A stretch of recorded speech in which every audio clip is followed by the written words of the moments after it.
सामाजिक कार्यकर्ते विक्रम नाईक यांनी जल जीवन योजनेतील बोगस कामांवर सतत जनजागृती केली।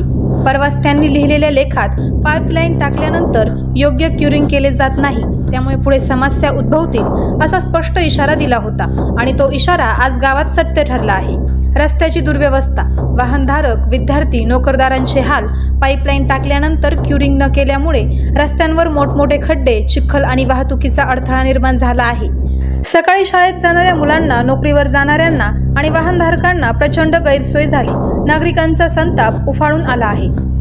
कामादरम्यान जबाबदार अधिकारी अनुपस्थित। या कामात आणखी एक गंभीर बाब उघडी झाली आहे। जलजीवन योजनेचे काम सुरू असताना ना ग्रामपंचायतीचे कोणतेही कर्मचारी उपस्थित होते, ना PWD सार्वजनिक बांधकाम विभाग अधिकारी।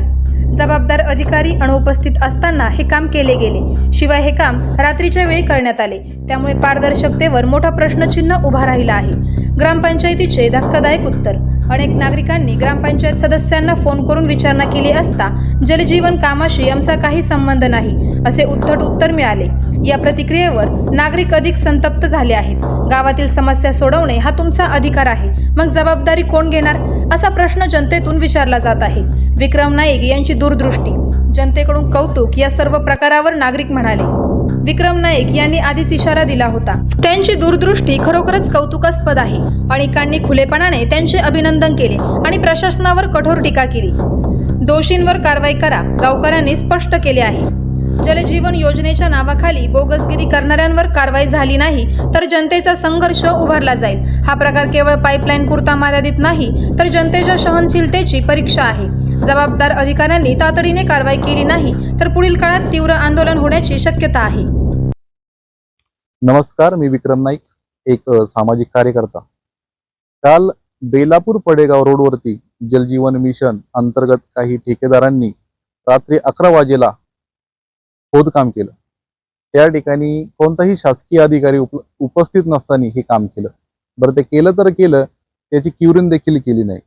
जर सकाळी तुम्ही बघितलं असेल व्हिडिओमध्ये, तर सकाळी अनेक मोठमोठे आयशर पिकअप गाड्या यांची कोंडी झाली, त्यांचे पार्ट्स तुटले, गाड्या फसल्या होत्या। तर याची जबाबदारी घ्यायची कोणी नेमकं? अधिकाऱ्यांनी घ्यायची, ठेकेदारांनी घ्यायची, ग्रामपंचायतीने घ्यायची का? कोणी घ्यायची नेमकं? तर सामाजिक कार्यकर्ता असताना काही लोकांना आम्हाला फोन करावे लागतात, तसे ग्रामस्थांनी देखील सदस्यांना फोन केले होते। सदस्यांनी तर डायरेक्ट सांगितलं की हे आमचं कामच नाहीये।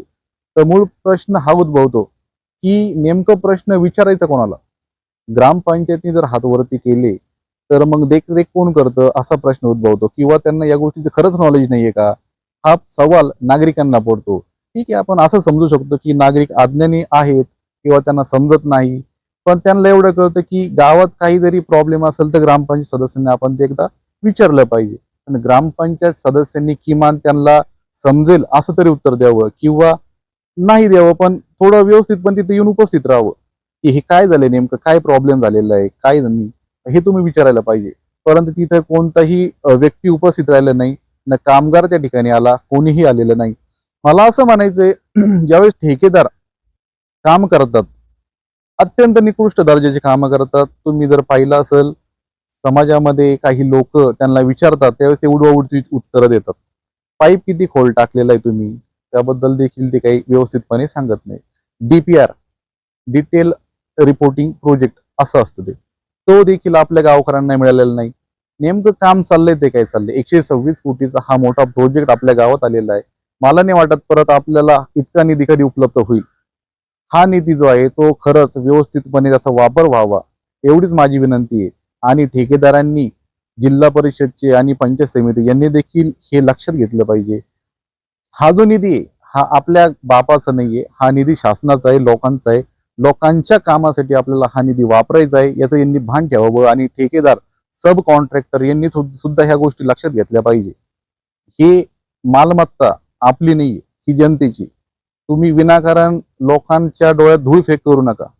याचा एक रुपयाचा हिशोब तुम्हाला द्यावा लागणार आहे आणि आम्ही तो प्रश्न तुम्हाला विचारणार। आज नाही उद्या याची चौकशी होणार, त्या गोष्टीच्या सर्व लोकांसमोर येणार। तुम्ही याच्यात अडकले तर याला जबाबदार तुम्हीच असणार। या गोष्टीची तुम्ही जाणीव ठेवा।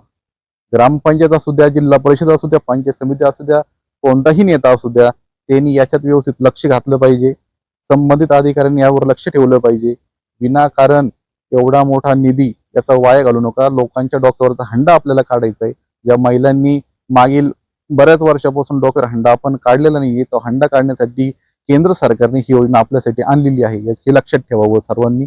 आणि इथून पुढे कोणतीही त्रुटी, गैरप्रकार आणि बेजबाबदारपणा जर आम्हाला आढळला तर आम्ही तुम्हाला एकच गोष्ट सांगतो, खूप मोठ्या प्रमाणात आंदोलन होईल, खूप तुम्हाला अडचणी निर्माण होतील. त्याच्यामुळे व्यवस्थित काम करा, जनतेचं काम म्हणून करा, व्यवस्थितपणे काम करा, एवढेच आम्ही तुम्हाला सांगतो.